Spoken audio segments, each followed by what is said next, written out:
खूनी कुआं। सीमा गर्मियों की छुट्टियों में अपनी नानी के गांव आई थी। सीमा नानी के घर पहुंचने के बाद अपनी नानी के पैर छूती है और उनसे आशीर्वाद लेती है। तभी उसकी नानी उससे कहती है, इतनी बड़ी हो गई मेरी सीमा, चल जल्दी से हाथ मुंह धो ले, मैं तेरे लिए खाना लगा देती हूँ। भूख लगी होगी ना? हाँ नानी, भूख तो लग रही है मुझे, आपके हाथ के बने हुए पीले दाल और चावल खाने की। कितना टाइम हो गया है मुझे आपके हाथ का बना हुआ दाल चावल खाए हुए।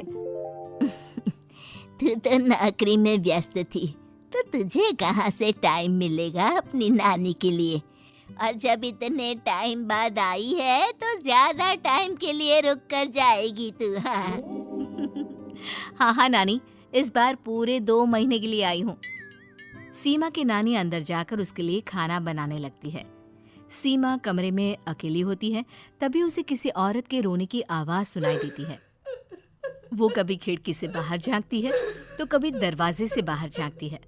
उसे समझ में नहीं आ रहा होता है कि आखिर रो कौन रहा है।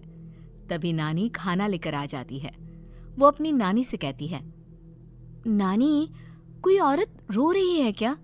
मैं जब से यहाँ आई हूँ तब से मुझे यहाँ किसी औरत की रोने की आवाज आ रही है।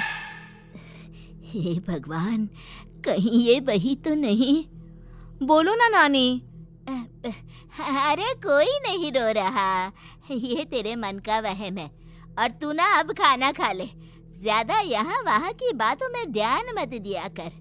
जल्दी से खाना खा और फिर मेरे साथ आ जा मेरे कमरे में, दोनों बैठकर खूब सारी बातें करेंगे। ऐसे ही अगले दिन सीमा अपनी नानी के साथ गांव के बाजार जा रही होती है। उसी रास्ते में फिर से किसी औरत के रोने की आवाज आती है। वो अपनी नानी से कहती है, अरे नानी, क्या सच में तुम्हें अभी भी किसी औरत की रोने की आवाज नहीं सुनाई दे रही? मुझे किसी औरत की बहुत बुरी तरीके से रोने और चीखने की आवाजें आ रही हैं। मैं बहुत परेशान हूँ नानी, आखिर ये कौन है? मुझे लगता है कि सीमा को शहर भेज देना चाहिए, यहाँ रहना उसके लिए ठीक नहीं। नानी बोलो ना, आप चुप क्यों हो जाते हो? सीमा, तू घर चल, मुझे तुझसे बहुत जरूरी बात करनी है। नानी सीमा को घर ले आती है और सीमा से कहती है, सीमा, कल सुबह तू शहर वापस चली जाएगी। अरे अचानक? आखिर क्या बात है नानी, आप मुझे ऐसे जाने को क्यों कह रही हो? मैं बस जो कह रही हूँ उस पर ध्यान दे। तू कल सुबह यहाँ से चली जाएगी, और ये बात मैं कोई मजाक में नहीं बोल रही। तू कल जाएगी तो मतलब जाएगी। अरे नानी, चली जाऊंगी मैं, ठीक है, पर आखिर बात क्या है ये तो बता दो। मम्मी से कोई बात हुई है या फिर मुझसे कोई गलती हुई है जो तुम मुझे अचानक से जाने के लिए बोल रही हो?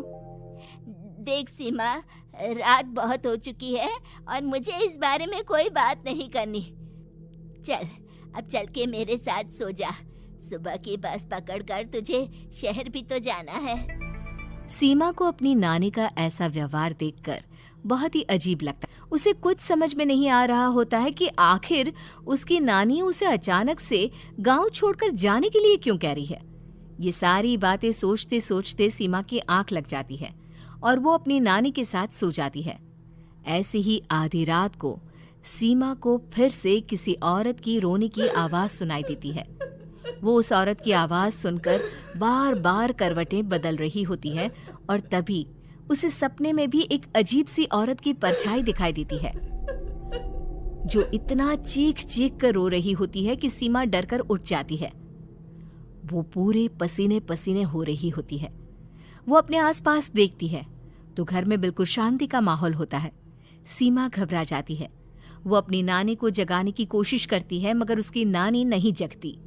सीमा को फिर से उस औरत की रोने की आवाज सुनाई देती है। आखिरकार सीमा अपने आप को रोक नहीं पाती और वो घर का दरवाजा खोलकर बाहर निकलती है। आखिर ये माजरा क्या है? आज तो मैं पता करके रहूंगी। अब आवाज का पीछा करते हुए सीमा आधी रात को गांव के चौपाल के पास बने कुएं के पास पहुंच जाती है, जहां कुएं की चारों ओर बेड़ियां लगी होती हैं उन बेड़ियों में लगे हुए ताले के साथ एक लाल रंग का कपड़ा और माता रानी का कलावा बंधा होता है। उस कुएं में से सीमा को किसी के रोने की आवाज आती है। सीमा परेशान हो जाती है। इस कुएं में कौन है? कौन है यहाँ? सुनो, कौन है? कौन रो रहा है? वो चिल्ला चिल्ला कर पूछती है और साथ ही लोगों को जगाने की कोशिश करती है, मगर किसी को भी उसकी आवाज सुनाई नहीं देती। अब सीमा खुद उस कुएं के पास की बेड़ियों और तालों को खोलने की कोशिश करती है और किसी तरह कुछ देर की मशक्कत के बाद सीमा उसको खोल भी देती है। और जैसे ही वो कुआं खोलकर उसके अंदर झांकती है, सीमा उस कुएं में गिर जाती है। इतने में उसकी नानी की नींद भी खुल जाती है और सीमा को पास ना देखकर नानी परेशान हो जाती है।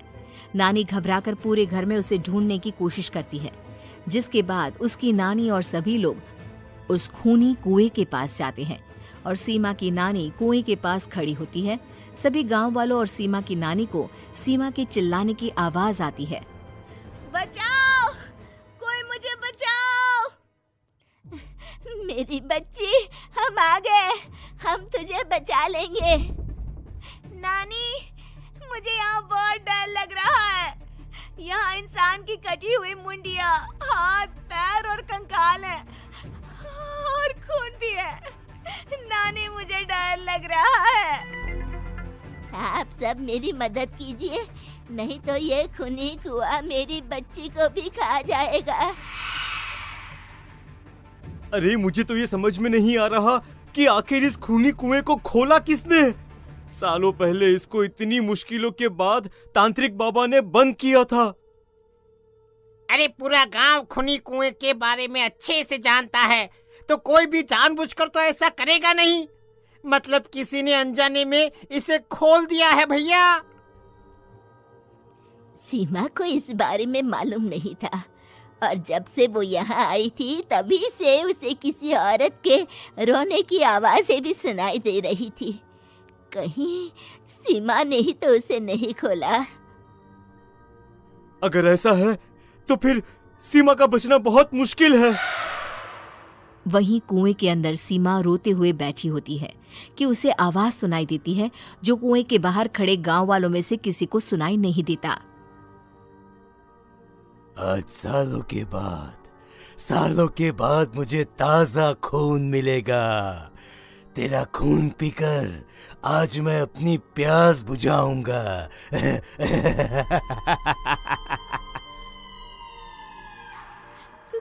कौन है? मत मारो प्लीज, मुझे जाने दो प्लीज। मैंने किसी का क्या बिगाड़ा है? वो तुझे मरने के बाद पता चल ही जाएगा। जितने में गांव वाले और सीमा की नानी कुछ सोच पाते, उतने में उन्हें सीमा के चिल्लाने की आवाज आती है और अगले ही पल सब शांत हो जाता है। क्या हुआ? सीमा, मेरी बेटी। माफ करना बहन, लेकिन अब सीमा वापस नहीं आएगी। हमें एक बार फिर से कुएं को बंद करना होगा। गांव वाले तभी तांत्रिक को बुला कर लाते हैं।